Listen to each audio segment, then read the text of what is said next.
Sveiki visi, dar vienas siuntinys, kuris keliavo beveik pusantro mėnesio ir šiaip dabar kažkaip sulėtėjo visi siuntiniai.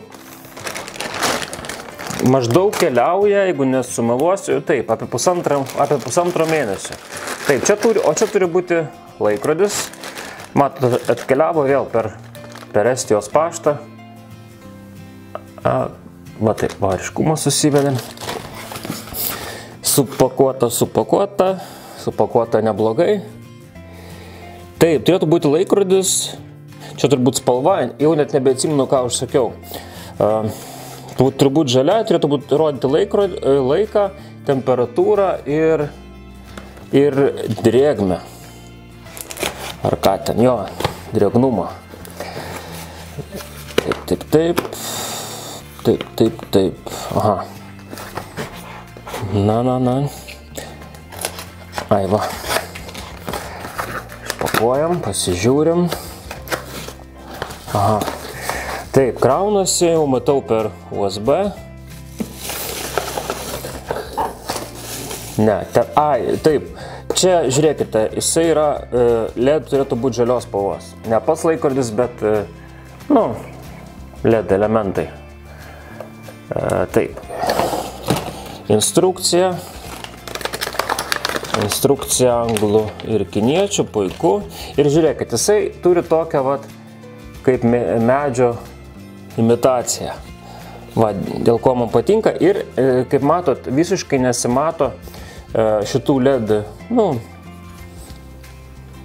žodžiu, tos vietos, kur turi būti LED. Matot, atrodo kaip, tiesiog kažkoks medžio gabalas. Taip, čia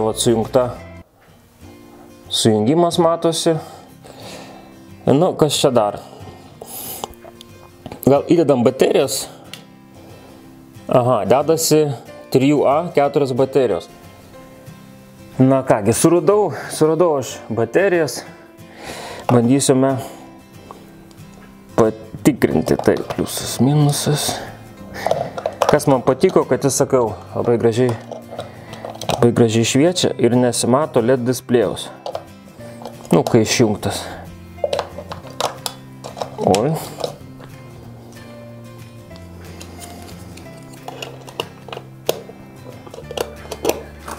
Tai, galima dar teisingai maitinimas iš USB. Va taip dedasi. Wow. Superinis. Man labai patinka. Galite kam nors nupirkti dovanų, tikrai superinis laikrodis. Tai pasižiūrime iš arčiau. Matote, kokia faktūra. Tikrai labai gražus. Tik tai, man atrodo, jis nemažai kainuoja, aš dabar neatsimenu kainos, bet, žodžiu, aš įdėsiu nuorodą, jūs pamatysit. Pasižiūrim mygtukus, set, up, down. Tik 3 mygtukai. Kaip supratau, čia yra DP2, geras. DP1, DP2. Vienas. DP2. Gerai, tai mes pirmą turbūt išsiaiškinom.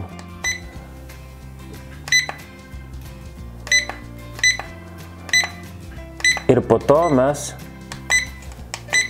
pažiūrėsim, apie ką čia šitas visas dalykas. Gerai, tuoj sekundėlę. Taigi, pažiūrėjau ir kai ką išsiaiškinau. Jisai, žodžiu, praėjus kažkiek laiko displėjų išjungia tam, kad taupytų baterijas. Jisai suveikia nuo garso. 2 variantais. Tai čia, kur aš sakiau, yra, kur čia tas set mygtukas.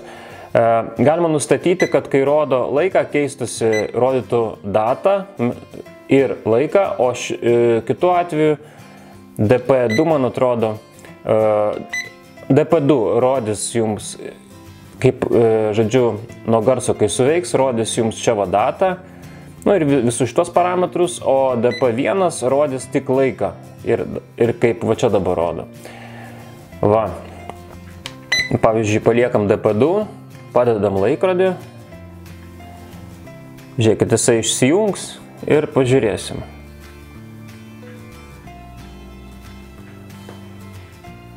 Laukiam. Ir jisai, pavyzdžiui, turi suveikti nuo suplojimo, pavyzdžiui, vienas suveikia. Tai DP, žodžiu, va matot, rodo laiką, temperatūrą ir drėgnumą. Tai tada, koks čia buvo?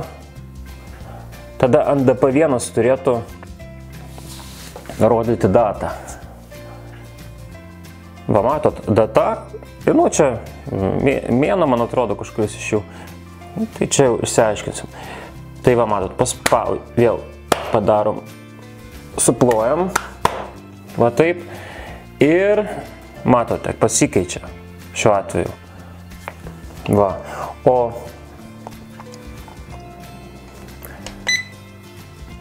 ant DP2 rodo tik tai laiką.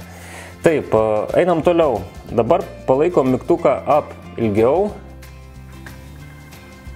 Up ilgiau palaikom. Ir čia yra LED šviesumas. Vat galime mažinti, didinti. Oi, čia yra garsai išjungti šių. Tuo minutę, dar kartą spaudžiam.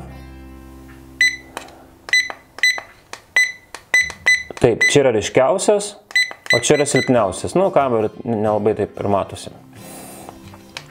Taip, laikant mygtuką set, leidžia dar pasirinkti laikrodžio nustatymus. Na va, 15 metai, mėnuo diena, 24 valandų režimas arba 12, laikas pats. Dabar aliarmas 1, aliarmas 2, aliarmas 3 ir aliarmas, tai yra ne aliarmas, bet E raidė. E raidė pagal aprašymą reiškia, kad suveiks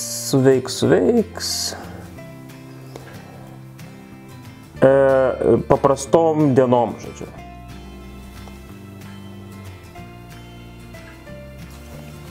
Paspaudus šitą mygtuką, tai yra valdymas garsu įjungtas, išjungtas. Tai dabar neturėtų kaip ir suveikti. Tai pamėginsim.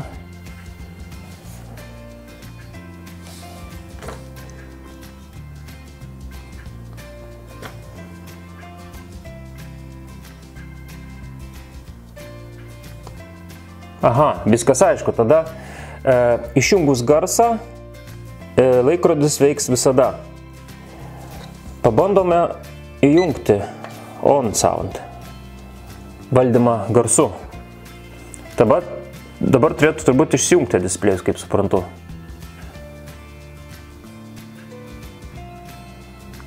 Labai gudriai sugalvota. Taip. Ir dar veikia nuo pasukimo. Bent jau taip parašyta instrukcijai. Abiem režimams, kaip supratau, bent jau taip rašo instrukcijų. Štai padedu laikrodį ir aš jį paimsiu. Matot, suveikia nuo sujudinimo. Tai kaip ir visos čia funkcijos, labai tikrai fainas, rekomenduoju, bet tik nežinau, kiek baterija čia laiko. Matau, kad instrukcijų rekomenduoja naudoti stipresnės baterijas. Tai lyg tai viską aš jums išvardinau, dar turbūt aprašyme rasite po pačių laikrodžių pas pardavėją. O tai paliksiu nuorodą kaip visada. Na ką, geros dienos visiems ir iki kitų kartų. Kaip matote, dabar yra laikrodis. Pastačiau laikrodį ir pabandysim kažkaip suploti. Va taip. Na, plojau į koją, tai truputį vėluoja, bet šiaip reaguoja gerai. Matot, kaip gražiai šviečia.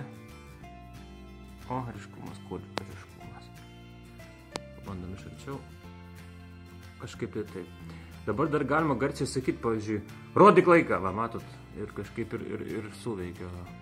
Tai va toks variantas. Šitas šviečia silpniau. Realiai nors rodo, kad stipriau čionais, bet tas šviečia silpniau. Stienas šviečia normaliai. Nurodyk laiką, va. Tai va, štai taip galima to laikrodžiu pasišnekėti. Arba dar pamėginsime kartą suploti. Na. Pastačiau šalia televizoriaus, televizorius niekaip neįtakoja. Nu, pats pats laikrodis nesuveikinėja nuo televizoriaus garso, bet mes garsiai labai ten ir nesiklausom. Nu, pabandom dar kartą suploti. Nu, va, kažkaip tai taip. Tai va, jeigu norėsit naktį sužinoti laiką, tai tiesiog pradedat naktį ploti, o ką daugiau daryti. Gerai, tai iki kitų kartų visiems, dar kartą, jau antrą kartą atsisveikinu ir iki visiems.